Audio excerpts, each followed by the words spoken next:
మా అనుదిన ఆహారము. ఆ, కొంతమంది ఏమంటారంటే బాగా ఇంట్లో సంవత్సరానికి తగ్గట్టు అన్నీ కొని పెట్టుకుంటాము, మళ్ళీ దేవుని కాడికి వచ్చి మా అనుదిన ఆహారం మాకు దడి చేయం తండ్రి అని ప్రార్థించడము తప్పు నాయన, అట్లా చేయకూడదు అంటారు. అంటారా అనరా? ఇంట్లో ఏమో సంవత్సరానికి తగ్గ భత్యం ఉంటుంది, తిన్నీకి అన్నానికి పప్పుకు నిత్యావసర సరళ అన్నీ కొని పెట్టుకుంటాము. మళ్ళీ దేవుని దగ్గరికి వచ్చి మాకు కావాల్సిన అనుదిన ఆహారం నేడు మాకు దయచేయం తండ్రి అని ఎట్లా అడుగుతావయ్యా నువ్వు అంటారు. ఒక మాట చూపిస్తాను చూడండి, ప్రసంగి గ్రంథము. ఆ మాట చూసిన తర్వాత మీరే సమాధానం చెప్పాలా. 2వ అధ్యాయము 25వ వచనం. ప్రసంగి గ్రంథము. ఆయన సెలవు లేక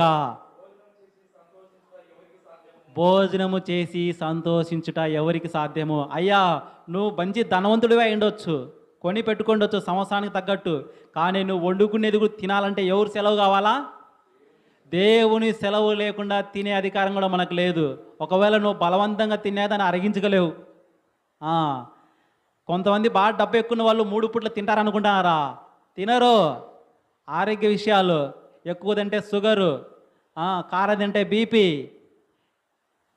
కనీసం 3 పూట్ల మనం అన్నం తినాలని కానీ ఎవరు సెలవు కావాలంటే దేవుని సెలవు కావాలా. అందుకే మన ప్రార్థనలో మనం విజ్ఞాపనం చేసుకోవాలా, అనుదినము మేము తినే ఆహారం మాకు దయచేయి తండ్రి, నీ సెలవు మాకు దయచేయి తండ్రి. ఒకవేళ నీకు ఉందేమో, ఒక్క పూట తిండి లేని వాళ్ళు చాలామంది ఉన్నారండి లోకంలో. ఒక్క పూట కూడా తిండి లేక అలమటించే వాళ్ళు. నాకు 3 పూట్ల తిండి ఉంది కదా, నాకు దేవుడు ఇచ్చాడు కదా, నేను చేయని మాట, నేను పలకనంటే ఎట్లా? తప్పు. ప్రతిరోజు ఈ మాటలు మనం ధ్యానించాలి.